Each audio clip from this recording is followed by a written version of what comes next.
Thank the organizers for this opportunity to participate in the Chandrayaan meeting.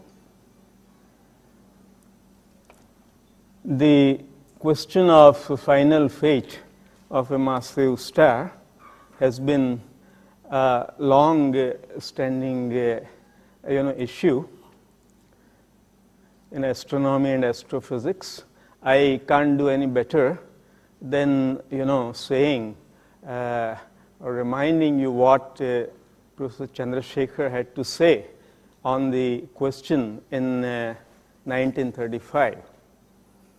As he pointed out, it's necessary to emphasize one major result of the whole investigation, namely that it must be taken as well established that the life history of a star of small mass star must be essentially different from the life history of a star of large mass.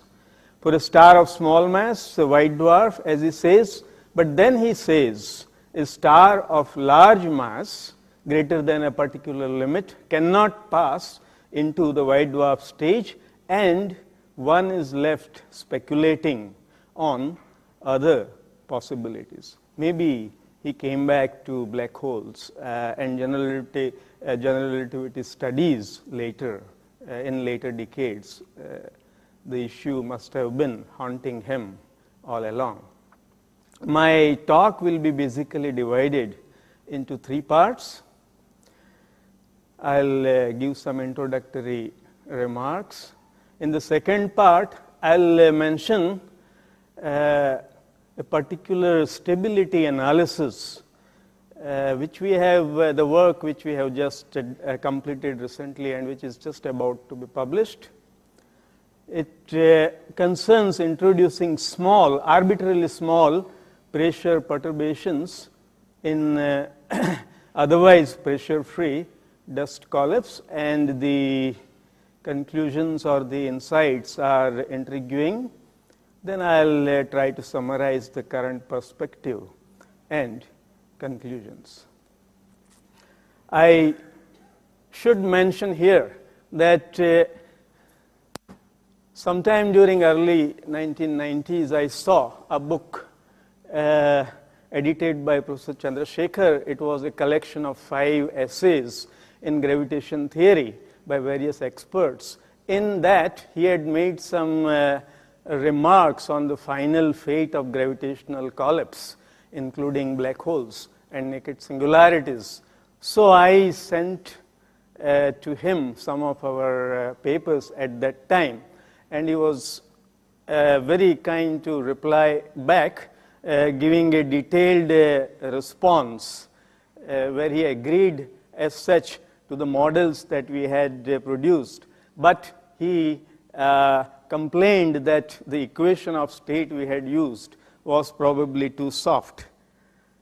We were, in fact, in the process of generalizing this results, and then we sent the paper published in Communications in Mathematical Physics, but by that time he had just passed away.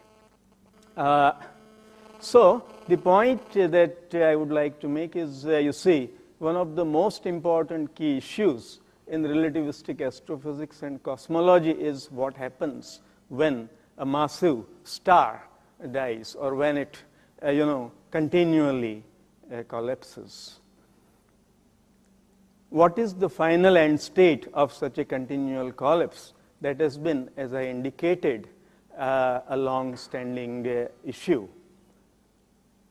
And as was mentioned in earlier talks, the issues related to dark energy and other important issues related to supernovae and so on, they are all very intimately related to the continual collapse as well as the final fate of a massive star.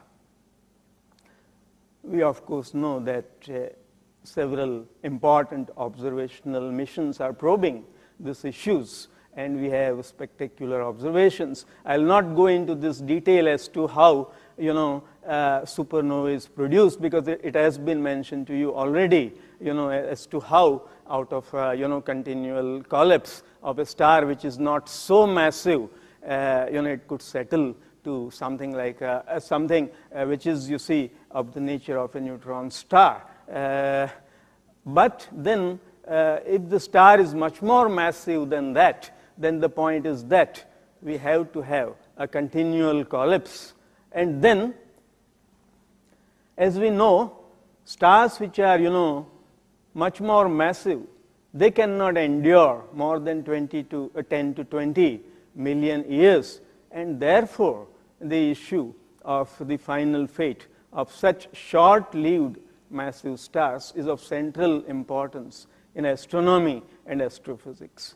And just echoing what Chandra had said way back in 1935, if you see the Physics through 1990s, which is a survey report of the National Academy of Sciences, again the issue is, if you see the last 3 lines, any stellar core with a mass exceeding the upper limit that undergoes the gravitational collapse must collapse to indefinitely high central density. So really speaking, I would say that not too much progress was made in our understanding as regards the final fate of very massive stars, and therefore the issue looms large as to what happens when a massive star dies. And then the key point again is that when it comes to this kind of issues, you are bound to take a recourse to a specific gravitation theory. You have to work out the consequences. You have to study the dynamical evolution process of the collapsing matter cloud within the framework of a concrete gravitation theory, and then general relativity is, the best available theory today, experimentally well tested, valid till the quantum gravity scales of 10 to the minus 33 centimeters. So one, uses general theory of relativity. Now, as I need not probably say this, but in any case, it is worth mentioning that after the general theory was created and the initial solutions were produced, what really happened in 20s and 30s or even 40s was not too much. In the sense that few solutions were produced. In fact, I'll get back to the previous slide a little later. In fact, in 1939, the classic Oppenheimer-Schneider that gravitational collapse scenario came up. It studied the collapse of a massive matter cloud, but under these several idealized assumptions such as used general relativity, homogeneous density throughout, then spherical dust collapse, no rotation, no pressures are also included, and then you study how this particular cloud evolves. Nevertheless, this particular scenario was not taken so seriously right at that time. In fact, in the same year, Einstein himself wrote a paper, saying that you can't have this kind of continual collapse, the star must stabilize.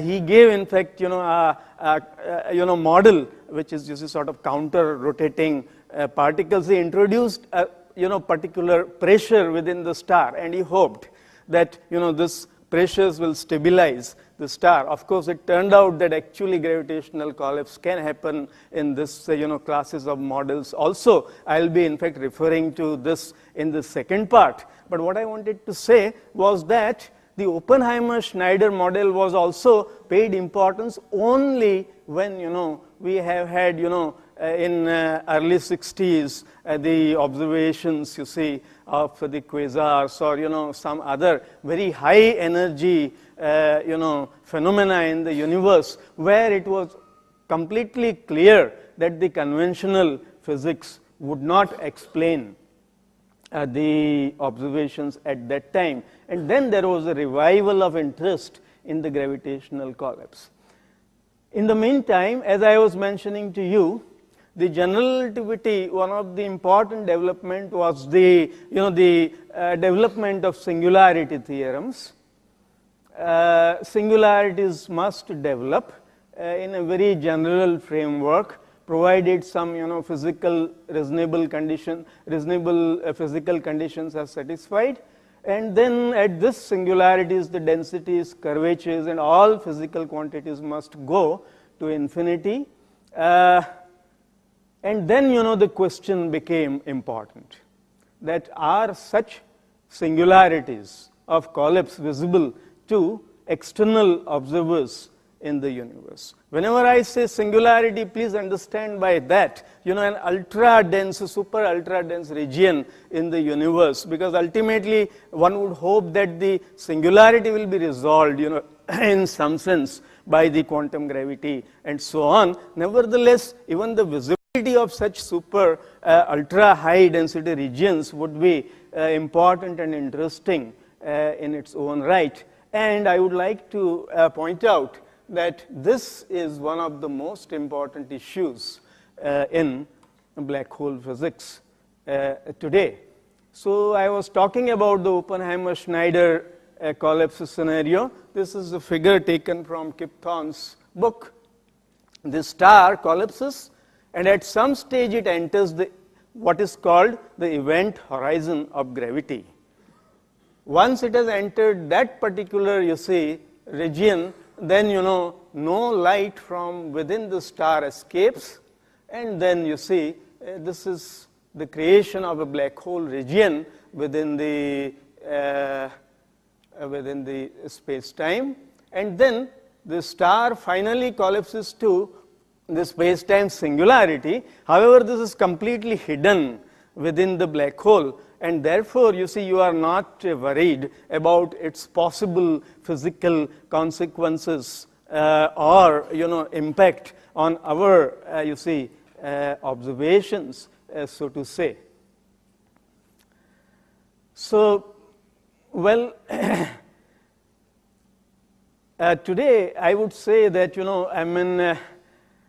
we find the black holes being mentioned in probably each and every talk in a conference, typical as this one. In fact, when I gave, my seminar in, TIFR long ago, as you see, one of my postdoctoral assignments, and I talked on my recent work on black holes. At that time, the astronomers came over to me that, don't you have anything better to do?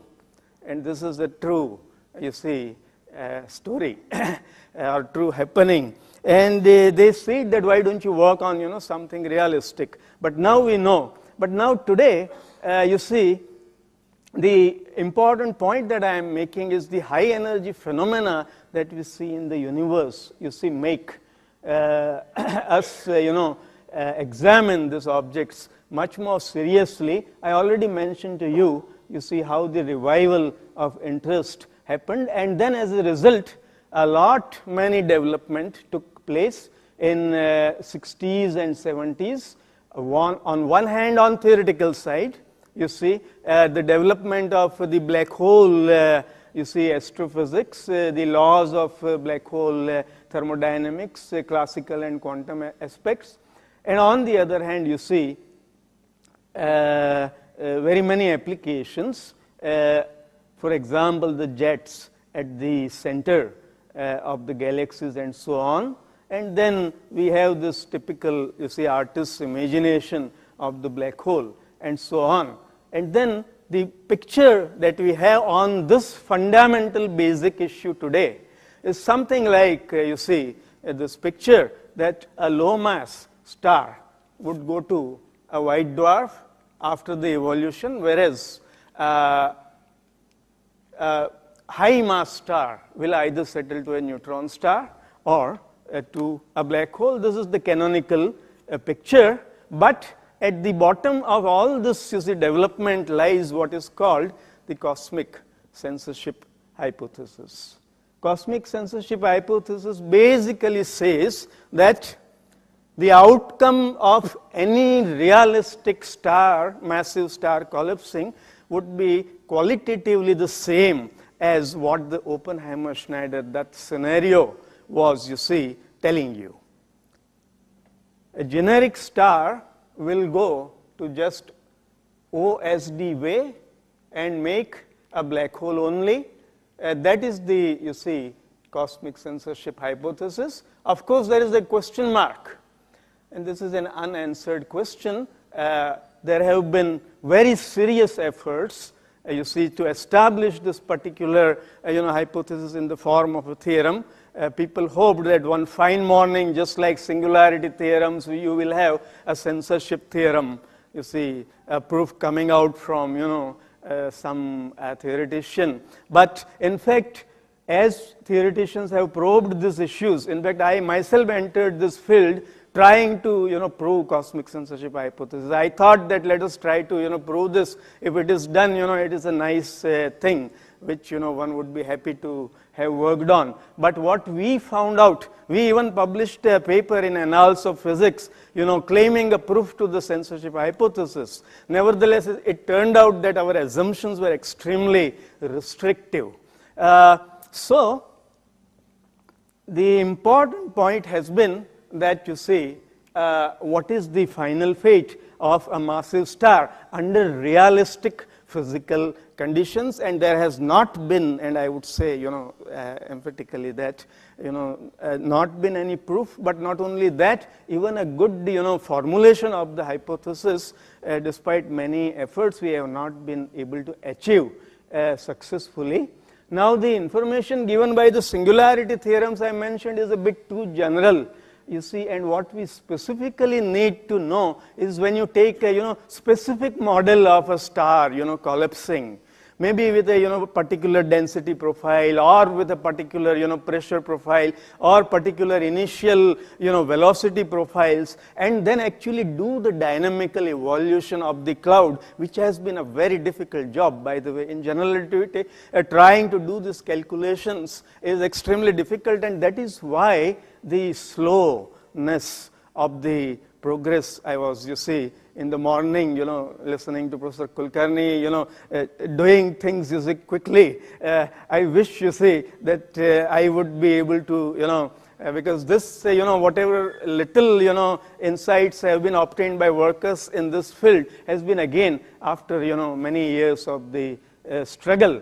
One has to, clarify the vision. That is the, most important part of this whole. Simply your vision is not clear. You just don't know which way to go. So many angles are there, to the problem as a whole. Anyway, what I, suggested here was that, you see, after, my failure in our failure, this is a paper with, Richard Newman and myself, where we couldn't actually prove the censorship hypothesis, what I felt was what is really needed is you need to study explicit model to be worked out in the absence of any general proof. So take, an actual initial configuration of a dust, pressures, initial velocities and all that. Take Einstein equations, evolve the cloud, and actually see the formation of event horizons, apparent horizons, the trapped surfaces, how early they form, how late they form, and so on. So do the actual study, and the key point that I am making is, you see, the way out only is back to the basics. Study collapse scenarios, just as Oppenheimer and Schneider did, and then over past decade and a half, internationally many groups have studied very many, you see, collapse models, including several groups in India. It's very nice that in India also even university workers, you see, have contributed to the subject, publishing papers in, good journals. The conclusion has been typically that both black holes and, you see, naked singularity. When I say, the naked singularity, it is meant that, a super ultra dense region which is visible to an external observer. To give you an example, I cannot go into, much more details, but to give you just an example, as opposed to the Oppenheimer-Schneider scenario, where the density is a constant in space, take the density to vary, you see, in space. So let us have a higher density at the center. Okay, something like this. If you don't like this, you see, term, first derivative, you know, if you want to make it vanish, take this term to be 0. Take just rho naught plus rho 2 r square, where rho 2 is negative, which just means that from a higher density, you know, slowly you are, you know, decreasing the density. Then immediately it turns out, in fact, that you see, this time of apparent horizon formation or the time of the trapped surfaces formation is simply delayed. That is, you see, to give you an analogy, you see, in the Oppenheimer-Schneider picture, this was what was happening. That is, the singularity formed, the star collapsed into a simultaneous singularity, a black hole region was formed, but the event horizon formed way earlier. You see, in this particular picture, and it covered fully the singularity, and you had the black hole formation. However, when you introduced a slight pressure, the density gradient, in that case what would happen is that, you see, the apparent horizon as well as the event horizons are both delayed. They all form simultaneously, you see, together with the singularity. A very interesting mathematical structure arises. Here, it is here that you have to, you know, deal with Einstein equations and, you know, the equations of, you know, light and time-like trajectories in full generality. Our main, emphasis, or our main, would like to say contribution was that we integrated, you know, the geodesic equations to the first order to actually see that from this singularity, families of, you see, trajectories will actually come out. The families of geodesics, that is the light paths, the light as well as the particles, they will go out and will be met with by the external observer. But in the past, when you extend them, they are going as close to the singularity as you wish. See, precisely that is what is not happening in the black hole picture. If you are anywhere over here and the light rays are going, then, you know, they are not close to the singularity. When you are inside, then nothing from this inside region or the super ultra dense region can come to you. However, here is a scenario where from super ultra dense regions, you see, the light paths and the time-like particles can come out, and this kind of a change of scenario happens when you introduce, you see, this kind of a density gradient. Well, I mentioned, you know, work by very many groups, Italian groups, the Japanese group has been a big contributor, and so on. Lots of collapse, gravitational collapse scenarios have been studied. Non-spherical collapse, stability and genericity, models with pressures, massless scalar field collapse, self-similar collapse, numerical studies. Even quantum aspects have been studied, within the framework of loop quantum gravity, and so on. If I have time, I'll mention, our own work in that connection. But I would like to, tell you the key conclusion right away, right in the beginning. We can discuss the proofs or, further details, either today itself or maybe little later, depending on the time. You have density profiles for a star. Consider, to begin with, just a spherically symmetric, a cloud that is collapsing. Then you have, you see, pressures, and then you have the velocities of the collapsing shells. And what we really study is the singularity, the time of formation of because the eventual collapse according to the singularity theorems will give rise to a singularity under the, reasonable conditions over there. And then what we really study is the nature of this, singularity curve, to use a, small technical term. And then what we really find is that, depending on the this line is a bit faint in this, particular numerical plot. But if you see carefully, there is a line going over here. So one part of that, you see, is black hole, and the other part of that is the naked singularity configuration. What is meant here is that depending on the mass profile values, and these are over here the velocity profile values, the collapse will go very naturally to either of these outcomes. And one of the big issues of debate in this whole game has been, there have been fights and fights. Oh, are you beginning from good initial data? Is everything regular? You see in your picture, how are the various parameters behaving? Are energy conditions being respected, and so on and so. It has been very time consuming and energy consuming process, because you see there have been conjectures and conjectures and conjectures, layers of, introduce the smallest amount of pressure and the dust singularities will go away, or introduce a reasonable equation of state and the singularities will go away, and so on and so forth. And each of the questions have been extremely important for that narrow group of specialists who are struggling with various aspects of cosmic censorship hypothesis, which has been, of course, agreed upon as one of the most important open issues in gravitation theory today. But anyway, what the key point is that if you take the initial data in this particular form, then typically the generic conclusion today has been something like this, that you take the initial surface, that you start evolving from t equal to 0, then taking the, this, by the way, when I say rho r, I include, the pressures also. You can take the matter initial data. That is the matter of the cloud at the initial, epoch. What are the pressures and what are the density profiles?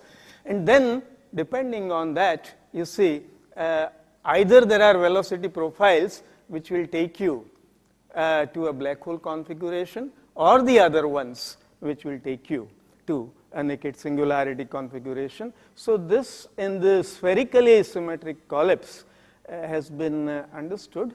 But then, this is not, of course, the end of the story, because you still need to include, for example, rotation, rotational perturbations, or other, you need to study other perturbations into the game. You see, as I said, what is really needed is that what all is possible in the gravitational collapse, and what we are figuring out really. I mean, I would not say, in fact, that this happens or that happens. What I would say is, if you want to solve this most important problem of final fate of a massive star, then you need to understand the structure of Einstein equations much more carefully. And if you want to understand the structure of Einstein equations in dynamical situations, you have to do all this hard work. And if you do that, then you discover that the pressure, role of pressure, and so on and so forth is all to be understood much more carefully. So that brings me to the second part of my talk. We just sort of ended up doing this work. What we are doing here is that we just take the OSD collapse, that is Oppenheimer-Schneider-Dutt collapse, and we introduce arbitrarily small pressure perturbations, because we need to understand the structure of what all happens in the Einstein equations. And you see, that will tell us really, actually, to work out in astrophysical situations, realistic stars will do what. Okay, I'll be quick with, because I can't go to too much detail anyway, so I'll just summarize the conclusions. We write the, Einstein equations here. I mean, many, of the, present, audience may not have had a course, especially if there are students from colleges in general relativity. So don't worry, I'll not go into this. These are the Einstein equations, written for the spherical symmetry. What we want to do is that, we want to introduce First, we want to take, the Oppenheimer-Schneider that collapse, and now we want to inject very small pressures into the collapse dynamics. This is what we basically want to do. And then what we want to study is what happens to the trapped surfaces formation. Well, we did just that. We have studied, this. Okay. If you just see this three quantities A, B, and C, basically they characterize, the mathematical, characterization of the Oppenheimer-Schneider-Dutt collapse. These three equations in our terminology tell you what the OSD model is. What I am going to do now is introduce small pressures. That is, I am going to vary, this function Vt, which is a function of time only in the Oppenheimer-Schneider scenario. Now, the important part is this. The pressure perturbations, that we introduce are of something of this nature. In the what is written in the bottom equation.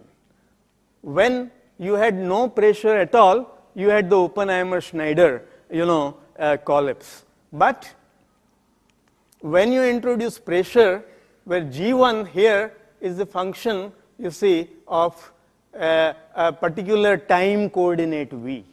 So when you allow for this small function G1 or G2 to be non-zero, that amounts to introducing a small pressure. And the key point I want to make here is that by choosing either G1 or G2 as small as you wish, you can, make the quantum of pressure that you have introduced as small as you want it to be.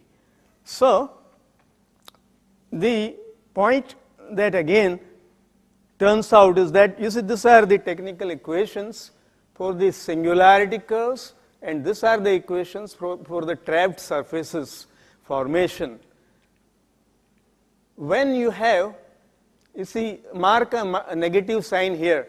When you take arbitrarily small G1 function over here, then however small it is, this quantity chi0 is going to be positive, and whenever that quantity chi0 is positive, then this apparent horizon curve, the formation of trapped surfaces. Please allow me to take a moment on this, even if this looks a little technical to you, because this is the time of formation of trapped surfaces. The whole formation of black hole is decided by that. You have to decide, when you start forming the trapped surfaces and the apparent horizon in the space-time. In the Oppenheimer-Schneider Dutt scenario, OSD scenario, the trapped surfaces will not have this kind of a plus term over here. It will have a negative term over here. If you go to the Oppenheimer-Schneider scenario, you will have minus and then r cubed times this term, whereas all these terms will be 0. Now precisely this term I am making, non-zero earlier. So in the Oppenheimer-Schneider scenario, the trapped surfaces form way earlier, but now what I am telling you is that, with the smallest pressure put in, I will have, I'm sorry, I'm going the wrong way. Okay. So, with the smallest pressure put in, I am free to choose this, a function G1 as small as I wish, and the smallest perturbation will cause the, delay of the trapped surfaces formation. So what this result, okay, I'll just tell you in words. Exactly what. Don't worry about reading, it all. Basically, what it means is you have OSD scenario, put a smallest pressure perturbation, and then it can go to naked singularity. What I have given here to you, is that I have isolated an explicit class of, small pressure perturbations. explicit class. This is, by the way, not the only class, but it matters a lot, and it is very important to have explicit classes. So I have an explicit class of smallest pressure perturbations such that I introduce the smallest of the pressure in the OSD dynamical collapse, and then the collapse evolution goes to naked singularity. What this means is that in the initial data space, let me take the smallest neighborhood of the OSD point. OSD, think of it as a point in the initial data space. Then in the smallest neighborhood of that particular point, you have points which are leading you to naked singularity formation. So in this sense, it's a very intriguing aspect of a stability analysis. Let me not go right away into this, but this will just appear in next few days. I just corrected the proofs. Anyway, let me come to the perspectives, and I'm in India, people in the initial phases asked me, oh, you do this kind of work, and what will happen, and so on and so forth. But then if there are bets, and if the famous people discuss this kind of issues, then it draws some attention. So there was some question and then an answer of acceptance. But then what I wanted to highlight was that going to the third section of my talk, India has, a rich tradition in gravitation and cosmology, and the work of people like Professor P.C. Vaidya, who is shown here, his work on null coordinates, played an important role in helping us analyze some of the equations that I was describing to you in our earlier phase. And all these issues are so to say governed again by the gravitational focusing, the equation governing which was given by the Raychaudhuri equation. So now you can possibly ask this kind of a question with this, that the feather weight of small weight stars could go to a white dwarf final stage, and then some others, middle weight stars, will go to neutron star final stage. Probably one can ask the question that whether it could be a black hole or an exploding fireball. I don't like very much, the word naked singularity. Maybe actually Penrose coined it earlier to, repulse people away from the subject. But, okay, the word has stuck. So what I try to do is, I try to use alternatively the exploding fireball. I think we heard, in the morning in Professor Kulkarni's lecture talk that, from the very interior of the star, a kind of the pair instability mechanism can create some kind of, plasma, or, where, amazing physical processes could take place and so on. So, when the, super ultra dense, regions of density and curvatures are visible, in that case, you can have, this kind of a scenario. The only difference, as opposed to the black hole situation will be that now they are able to influence the, external observers, at least in principle, in the theory. What I mean is this: forget about the space-time singularity. Suppose it is resolved by the quantum gravity, because ultimately all singularities are supposed to be resolved. But then here, even if the singularity is resolved, the quantum gravity region, so to say, could possibly be visible to external observers. And in that connection, we had worked with a small toy model using the loop quantum gravity formalism. It's a very, very simple toy model. Actually, it's just a homogeneous, a scalar field, model. All that we did was, the techniques which were developed by the LQG people for dealing with cosmology. So Param Prit Singh just taught us to how to apply it. We got quite excited that why not we study these techniques, because the important point is that trapped surfaces are not forming. We took a classical scenario which was completely physically reasonable. When I say completely physically reasonable, whatever a classical gravitation theorist would demand, and mind you, they can demand a lot. Okay, I mean, they can go into all sorts of nitty-gritties. Energy conditions should be satisfied, the initial data should be regular, the equation of state should be good, the matter field should be reasonable, and so on and so forth. So we took this toy model, and what happens there is that in the very final stages, this r coordinate is closer and closer to the singularity.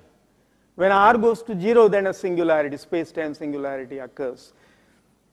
So classically, this model was going to a naked singularity, but we did put in the quantum gravity effects, and then in the very final stages of the collapse, there was a burst-like emission or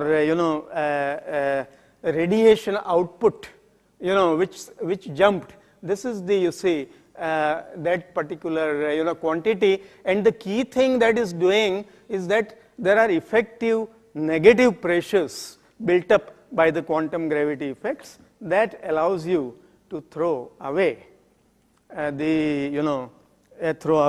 the matter. So it was a toy model. We would like to actually generalize this to inhomogeneous collapse and so on, but we have not been able to work sufficiently hard. We don't know whether LQG techniques are available for inhomogeneous, either in inhomogeneous mediums, either in cosmology, or maybe some experts can throw light on this aspect. But you are now, you can ask this provocative question that, would a physically realistic collapse, I mean, just to invert the question that a physically realistic collapse will go to always a black hole. Similarly, you can ask such a question because, as I told you, introducing smallest pressure, you have this rich space of, the solutions and so on.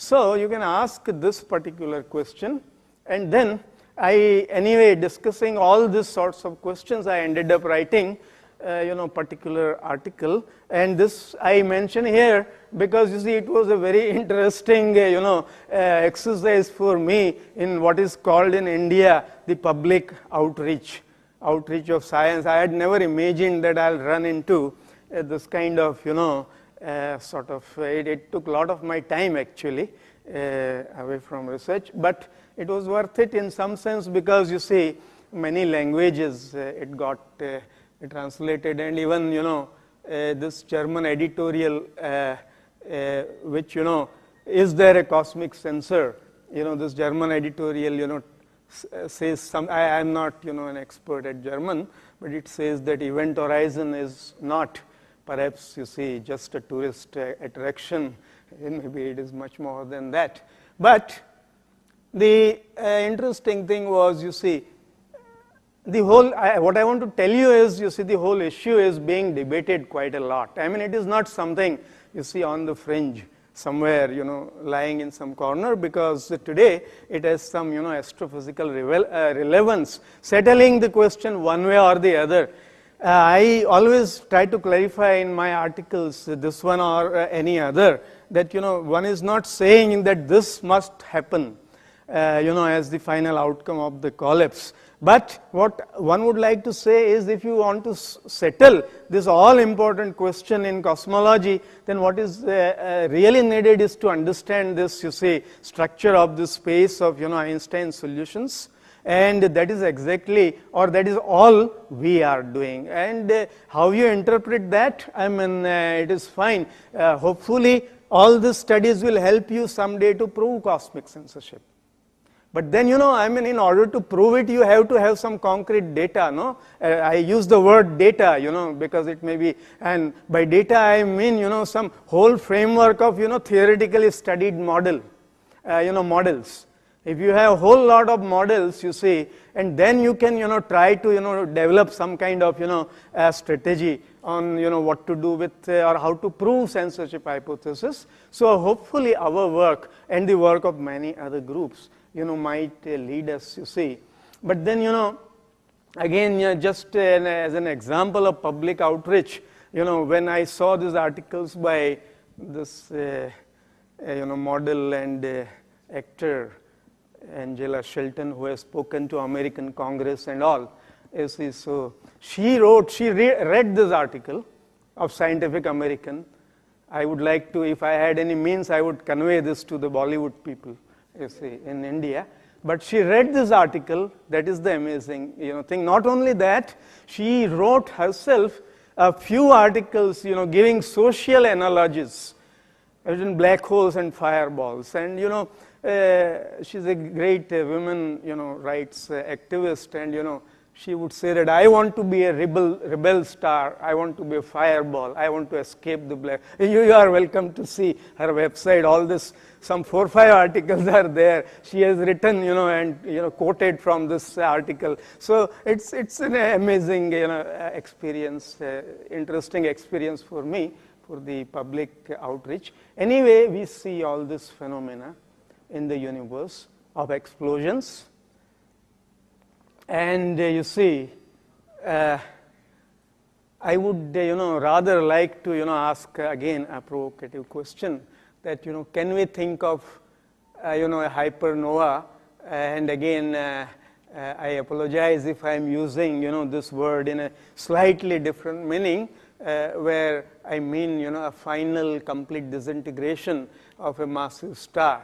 In the late collapse. Is it possible? I mean, I really do not know, but I, ask this particular question. Well, if so, then I venture, to, list the advantages.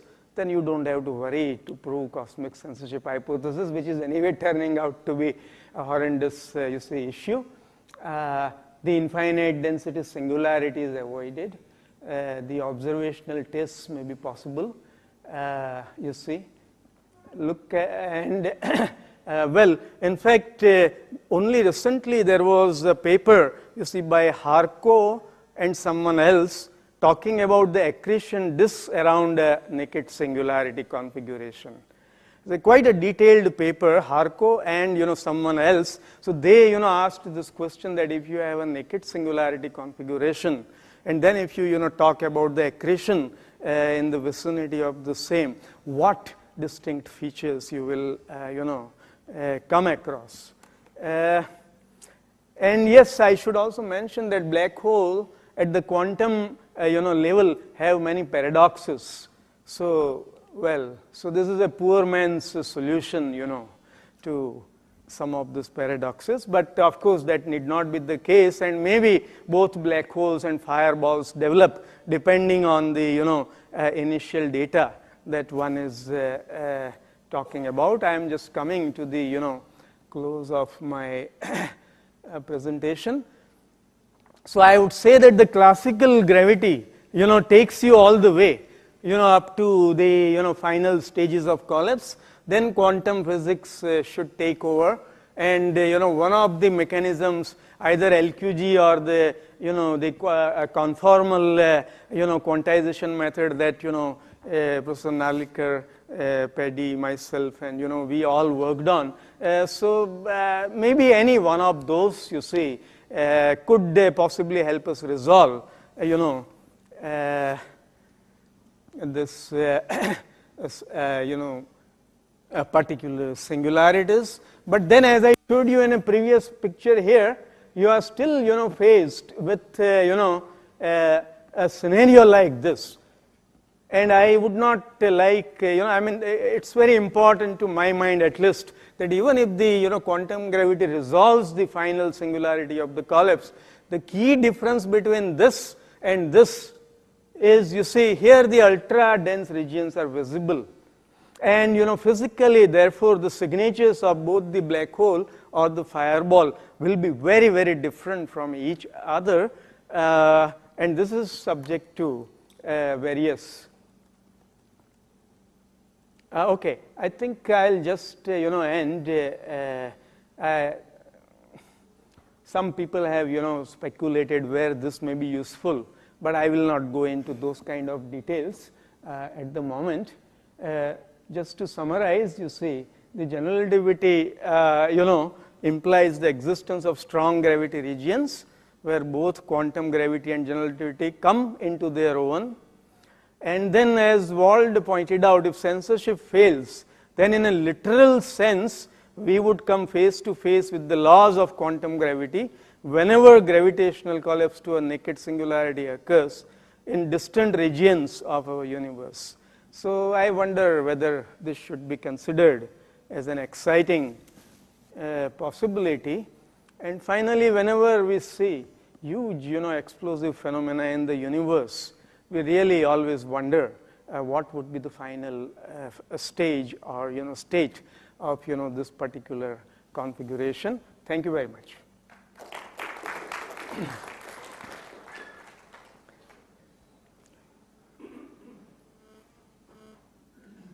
Thank you very much, Pankaj, for this nice talk in defense of censorship with the media support also. So we have a few questions. Yeah, I actually have two questions. Please. One is, you keep saying if censorship fails, but yet I got the sense from your talk that you have found counterexamples where naked singularities do form. Doesn't the existence of even one counterexample immediately disprove the censorship hypothesis? Well, what shall I say? If I say yes, then, Say yes. I'll be, kept out of all Indian science, and people will say, you are talking of, whole world is talking of black holes. And you are, well, okay, sorry, to come to the science, well, it is like this. You see, physicists use a conjecture, and there is no single, version of, a cosmic censorship. That is how, you always have, you keep shifting your, what is it, those, you see, your mileposts, you see, that, what is censorship? So if you attack one particular, then they say, no, it is other one, and the other one, then it is still other one.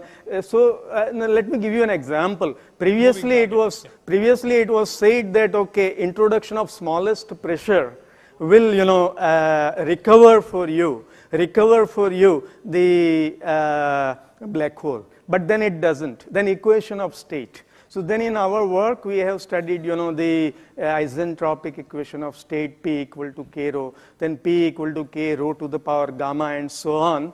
But then, some people say that no, none of these matter fields are good enough examples.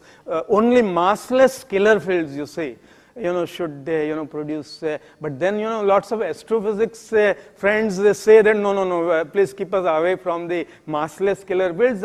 We are very happy with perfect fluids and, P equal to K rho and all that. So, in a sense, I think we have quite a few examples. What we can say to answer your question precisely is that censorship in its naive form cannot be correct. If you want a particular, for black hole formation picture, then you have to specify a whole lot of 1, 2, 3, 4, 5 conditions, and under these conditions, then, the black hole formation will take place. Now, in the astrophysical reality, actually, what will happen? What conditions will be? You had another question. Do you have time? Okay, so this is, the black hole solution is a time-independent solution. Yeah. Right? So when you take the Oppenheimer-Snyder collapse, Yeah. you start with your dust cloud, you collapse, then there's a short period of time when things are changing, but then the system settles down to something that approximates a black hole Agreed. beautifully. Agreed. When you form your naked singularity, Yeah. again you got a collapse. Yes. It seems to me that there is an instantaneous or a short period of time with your naked singularity, then the horizon forms. So my question is, in the distant future, is this guy really distinguishable from an ordinary black hole? Thanks. That is, the radiation from the singularity, does it just decay very rapidly with Thanks. time? Yeah, it's a very important point. In the whole lot of models which I described over here, they were from the addressing the issue of principle to begin with. However, here in this particular classes that I mentioned, they are more an event-like phenomena rather than an object-like phenomena. However, you have examples also where the horizon formation simply does not happen. We have, I couldn't give all the references over here, I can tell you, but you see the entire, for a finite amount of time, the singularity will be actually visible. There will be no horizon formation at all.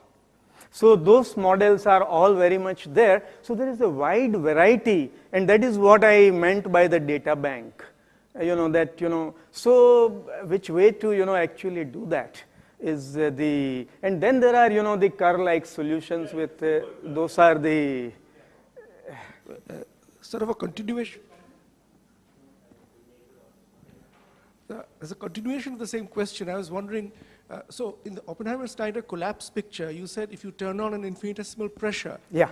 then there's a possibility that it will end up as a naked singularity. Yeah. But No, we have demonstrated, it's not a question. Yeah, okay, yeah, sure, models are, yeah. No, but Yeah. are you saying that it will only develop into a naked singularity? No, or are you no, saying no. that it's also possible that it will Yeah, sure, no. So I would like to ask you precisely what distinguishes it. Well, I think that's, I don't know. What I have shown, what we have shown is that there are, classes of perturbations like this. Actually, it seems to be a very rich class. As to what evolutions are going to black holes, which ones are going to naked singularities. However, the intriguing, point, we had a huge debate with the referees, you see, on this particular paper. And what was found intriguing was in the arbitrary vicinity of the OSD model, a smallest pressure can create, such a radical change in the evolution. But by no means these are the only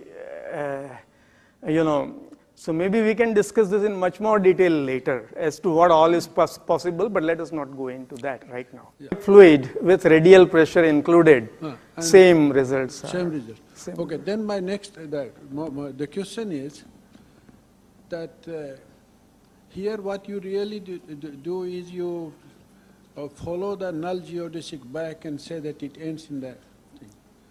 How about reversing the situation that the null geodesic emerging from the naked singularity, but this also meets the inflowing, the matter falling on this.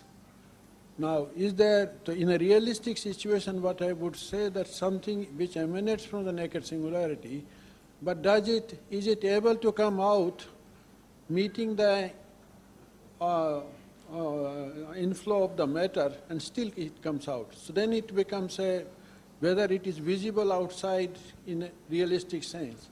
That will be a clear example of a naked singularity. I entirely agree with you, but I would only say that now the time is ripe to ask this kind of a realistic question. I mean, otherwise earlier we couldn't have even asked or bothered to. But yeah, I entirely agree. I just want to comment that when the confrontation between Eddington and Chandrasekhar took place, Eddington's argument was that nature should not be allowed to, would not allow the formation of essentially a black hole to take place. Now the situation is reversed. He's trying to show that nature can do this step in, and then people don't like that. Okay, thank you. See, Pankaj, what would happen to me if I saw a naked singularity? I mean, you are saying that there's a ray of light which can come from there and enter my eye, but then what? I mean, what do I see? I don't understand the implication. Well, okay.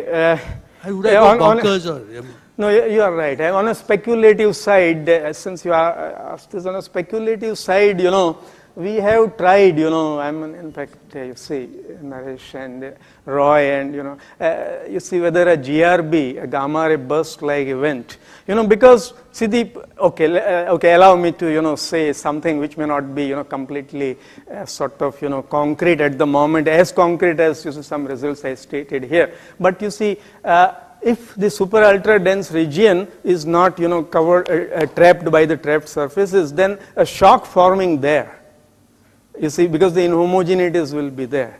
So such a shock has the, you see, potential to, you know, get out. As we heard in the morning, these photons can't actually escape away, but the physical processes and the overall energy building up. So you see, the a key thing is, you see, like in the quantum gravity model that I described, actually there is a radiation out burst in the very final you know, moment of the collapse, and it is, you see, extremely, it's a big jump actually. So, you know, burst like phenomena could possibly, you know, be, you know, one a connection you know, with the whole thing. Yeah, I mean, you are right. I mean, if there is nothing, you know, distinguishing it from the other picture, then, you know, probably, you know, it is not very useful. But at least the toy models that we, you know, worked on, I think much more needs to be done actually. And, you know, one has to, you know, grapple with, you know, I mean, on gravitational collapse intricacies and, you know, the you know, quantum gravity and there's, you know, various other observational aspects, and then, you know, I mean, whether it is black hole or naked singularity, the social, you know, so all several things together. But yeah, these are the very interesting issues. I just had a couple of comments. I mean, yeah. I mean, the first was that about this conjecture, right? I mean, it's true that if there is a real conjecture, then one counterexample falsifies it. The unfortunate thing is that there is no sharp conjecture here, because one just says generic initial data. And so one might just say that spherical symmetric initial data are not generic. So that is a problem. I mean, quite long time ago, very, very long time ago, even when Penrose first formulated the conjecture, one knew that there were quote-unquote naked singularities which can form just by shell crossing. But they are kind of not generic because they just are instantaneous. I mean, they just, and so some small perturbation would remove them. So this generic is the main problem, and that is why one is struggling with the notion. But also the other question about both Ajit and Naresh's question.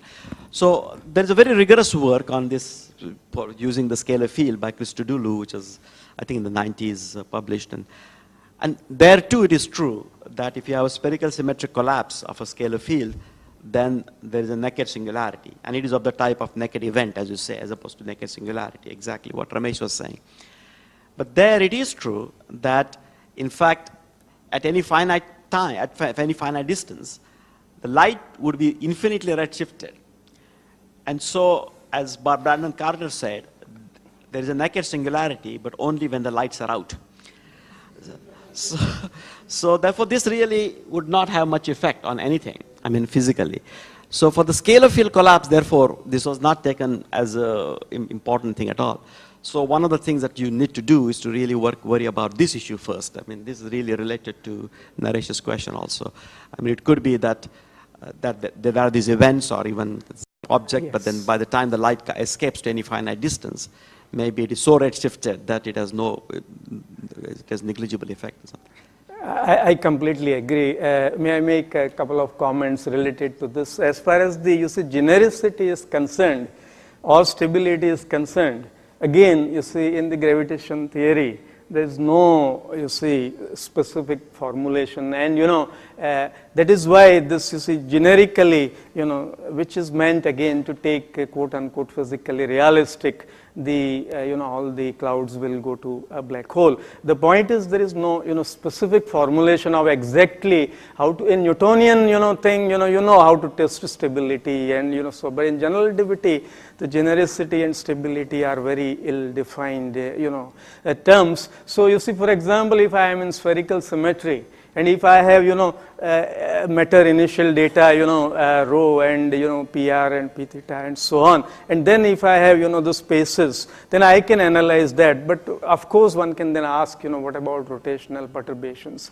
What about, other, so that remains, but, I think, as a gravitation theory, we don't have that particular, as far as the other, aspect that you mentioned, whether anything will come out at all from the, naked singularity on this issue, many people have, done work. So the Japanese group, like, classically, as you said, that is the scenario. But in the, the toy model that we worked out, we in fact do have, emissions over there. And then I would rather say that probably it is not a right, question to ask whether anything will come out from the naked singularity.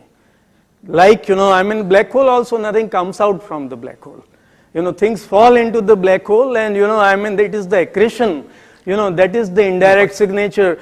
Similarly, here is an object, here is a physical situation which is very different from the black hole. And now here you ask, in this physical scenario, what are the possible, nothing has to come out from it directly. I mean, I would, go to say to that extent. So, I mean, maybe I would like to write it somewhere that, whether to ask, if anything, comes out. Certainly one can ask that question, but, I mean, just like black holes are also, indirectly confirmed, it is this environment that we need to probe. I mean, the visibility of the ultra-dense, gravity region, whether if it has any significance at all, maybe it doesn't have, but then, maybe this will, as I was mentioning, Abhay, was that, maybe this will help us, you see, probably to, arrive at a suitable formulation of a censorship, conjecture, because I would like to be in the GR community,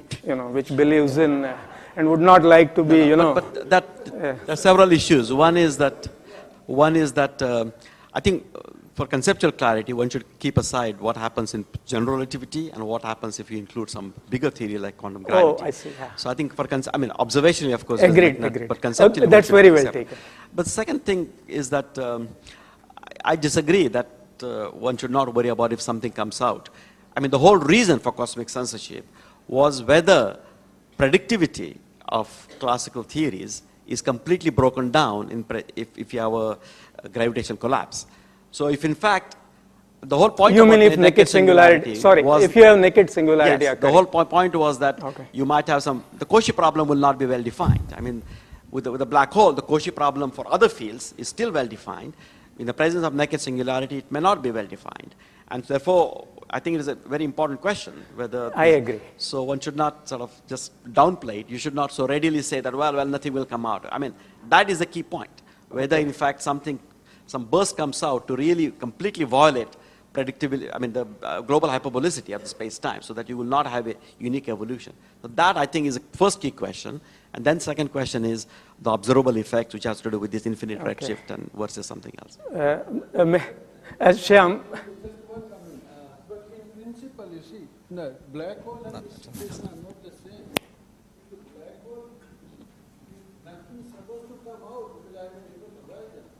Here for the naked singularity, there is no such thing, prohibiting something to come out. Yeah, So that is the question. I agree. Yeah. Pankaj, please allow me, because we are almost 15 minutes behind thing. Oh, okay. Photograph and this. Oh, okay. At tea time, of course, we can continue and lunch.